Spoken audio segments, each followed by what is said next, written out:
ಹರಿಹರ ಪಂಚಮಸಾಲಿ ಮಠದಲ್ಲಿ ಕಳೆದ 15 ದಿನಗಳಿಂದ ಸಾಕಷ್ಟು ಮಹತ್ತರ ಬೆಳವಣಿಗೆ ಆಗ್ತಾ ಇದೆ.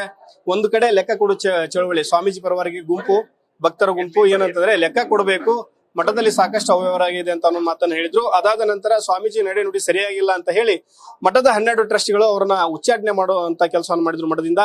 ಈಗ 2 ಟ್ರಸ್ಟ್ ನ ಸದಸ್ಯರು ಅಂದ್ರೆ ಸ್ವಾಮೀಜಿ ಪರವಾಗಿರೋರು ಮತ್ತೆ ಸ್ವಾಮೀಜಿಯನ್ನ ವಿರೋಧ ಮಾಡಿ ಅವ್ರನ್ನ ಉಚ್ಚಾಟನೆ ಮಾಡಿದ್ರು. 2 ಗುಂಪುಗಳು ಇವತ್ತು ಮಠದಲ್ಲಿ ಸೇರಿದೆ. ಅಂದ್ರೆ ಇವತ್ತು ಲೆಕ್ಕ ಕೊಡ್ತೀವಿ, ಸ್ವಾಮೀಜಿ ಮುಂದಿನ ನಡೆ ಏನು ಅಂತ ಹೇಳಿ ಒಂದು ಪ್ರಶ್ನೆ ಮಾಡುವಂತ ಸಮಯದಲ್ಲಿ ಇವತ್ತು ಟ್ರಸ್ಟಿಗಳಾದಂತ ಮತ್ತು ಸಮಾಜದ ಹಿರಿಯರಾದಂತ ಬಾವಿ ಬೆಟ್ಟಪ್ಪನವರಿದ್ದಾರೆ. ಅವ್ರನ್ನೇ ಮಾತಾಡ್ಸೋಣ. ಸರ್, ಸಮಾಜವನ್ನ ಹಿಂದೆ ಕಟ್ಟಕ್ಕೆ ಸಾಕಷ್ಟು ಶ್ರಮವನ್ನ ಪಟ್ಟಿದ್ರಿ. ಆ ಸಮಾಜ ಈ ರೀತಿಯಾಗಿ ಓಡದ ಹೋಗ್ತಾ ಇದೆ ಸರ್. ಅದು ಈ ಆಂತರಿಕ ಜಗಳಗಳಿಂದ, ವೈಯಕ್ತಿಕ ಹಿತಾಸಕ್ತಿಗಳಿಂದ ಅಂತ ಅನ್ನೋ ಮಾತಿದೆ. ತಾವು ಇದಕ್ಕೆ ಏನ್ ಹೇಳ್ತೀರಿ ಸರ್, ಹಿರಿಯರಾಗಿ ಒಂದು ಪ್ರಬುದ್ಧವಾಗಿ ಹೇಳೋದಾದ್ರೆ? ಈಗ ನೀವೇ ಹೇಳಿದಂಗೆ ಸಮಾಜ ಕಟ್ಟಿದಂತ ಆ ನೋವು ನನಗಿದೆ. ಇಲ್ಲಿ ನಾನು ಈಗೇನು ಹೇಳಕ್ ಬಯಸೋದಿಲ್ಲ.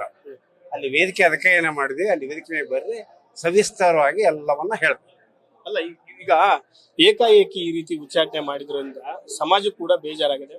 ಅಂದ್ರೆ ಹಿಂದೆನೂ ಕೂಡ ಸ್ವಾಮೀಜಿ ಒಬ್ಬರನ್ನ ಉಚ್ಚಾಟನೆಯನ್ನ ಮಾಡಿದ್ರು. ಈ ರೀತಿಯಾಗಿ ಬರೀ ಅವ್ರ ವೈಯಕ್ತಿಕ ಹಿತಾಸಕ್ತಿಗೆ ಈ ರೀತಿ ಏಕಾಏಕಿ ಅನ್ನೋ ಪ್ರಶ್ನೆ ಮಾಡೋದು ಸರಿಯಲ್ಲ.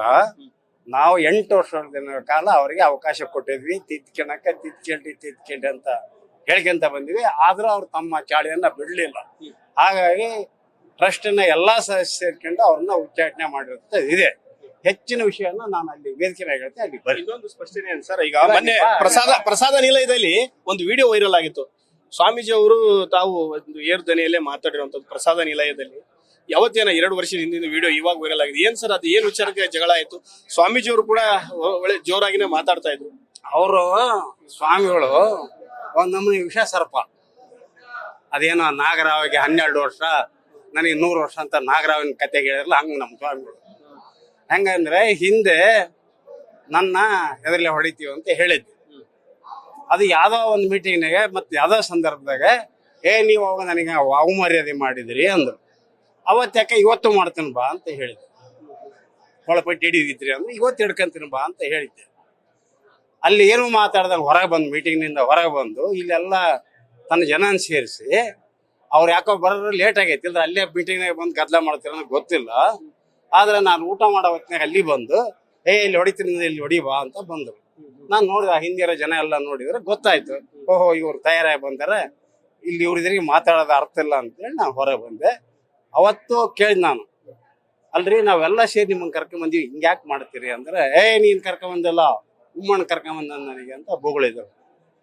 ಆದ್ರೆ ಅವ್ರ ಮನಸ್ಥಿತಿ ಹೆಂಗೈತಂದ್ರೆ ಅದೇ ಹೇಳಿದ್ನಲ್ಲ, ನಾಗರಾವಿನ ಸರ್ಪದ ಸ್ಥಿತಿ. ಸರ್, ಈಗ ಕೊನೆಯದಾಗಿ ಗೊಂದಲಗಳು ಸಾಕಷ್ಟು ಆಗ್ತಾ ಇದೆ. ದೊಡ್ಡ ಸಮಾಜ, ರಾಜ್ಯದಲ್ಲೇ ದೊಡ್ಡ ಸಮಾಜ, ಅದ್ರ ನೋವು ಏನಿಲ್ವಾ ಸರ್? ಈ ತರ ಎಲ್ಲ ಆಗ್ತಾ ಇದೆ, ಗೊಂದಲ ಆಗ್ತಾ ಇದೆ, ಸಮಾಜಕ್ಕೂ ನೋವು ಇದೆ ಅಂತೇಳಿ ನಾನು ಆಗ್ಲೇ ಹೇಳಿದೆ. ಅದಕ್ಕೆ ಎಲ್ಲವೂ ಸವಿಸ್ತಾರವಾದಂತ ಉತ್ತರವನ್ನ ಅಲ್ಲಿ ಕೊಡ್ತೀನಿ, ಅಲ್ಲಿ ಬರ್ರಿ.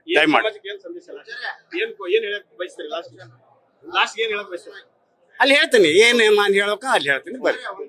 ಇದಿಷ್ಟು ಹಿರಿಯ ಟ್ರಸ್ಟಿ ಆದಂತ ಬಾವಿ ಬೆಟ್ಟಪ್ಪನವರ ಮಾತು. ಅವರು ಹಿಂದೆ ಗಲಾಟೆ ನಡೆದಂತ ವಿಚಾರಕ್ಕೂ ಅಂದ್ರೆ 2 ವರ್ಷಗಳ ಹಿಂದಿನ ವಿಡಿಯೋ ಏನು ವೈರಲ್ ಆಯ್ತು, ಸ್ವಾಮೀಜಿ ಮತ್ತೆ ಬಾವಿ ಬೆಟ್ಟಪ್ಪನವರು ಗಲಾಟೆಯನ್ನ ಮಾಡಿರುವಂತ ಪ್ರಸಾದ ನಿಲಯದ ವಿಡಿಯೋ ವೈರಲ್ ಆಗಿತ್ತು. ಆ ವಿಚಾರಕ್ಕೂ ಕೂಡ ಸ್ಪಷ್ಟನೆಯನ್ನ ಕೊಡುವಂತ ಕೆಲಸವನ್ನ ಬಾವಿ ಬೆಟ್ಟಪ್ಪನವರು ಮಾಡಿದ್ರು. ಏನು ಅಂತಂದ್ರೆ ಹಿಂದೆ ಕೂಡ ಅವರು ಕೆಲವೊಂದಿಷ್ಟು ವಿಚಾರಗಳನ್ನ ಇಟ್ಟುಕೊಂಡು ಸ್ವಾಮೀಜಿ ಪದೇ ಪದೇ ಕೆಣಕುವಂತ ಕೆಲಸವನ್ನು ಮಾಡ್ತಿದ್ರು. ಆ ವಿಚಾರಕ್ಕೆ ಜಗಳ ಆಗಿದ್ದು ನಿಜ. ಏನೇ ಇದ್ರು ಈಗ ವೇದಿಕೆ ಮೇಲೆ ಎಲ್ಲವನ್ನು ಸವಿಸ್ತರವಾಗಿ ಮಾತಾಡ್ತೀನಿ ಅಂತ ಹೇಳಿ ಸದ್ಯಕ್ಕೆ ಹೇಳಿರುವಂತದ್ದು. ಕ್ಯಾಮರಾ ಪರ್ಸನ್ ಲೋಕೇಶ್ ಜೊತೆ ಮಾಧವ್ ಬಿಜೆ, ನ್ಯೂಸ್ ಫಸ್ಟ್, ದಾವಣಗೆರೆ.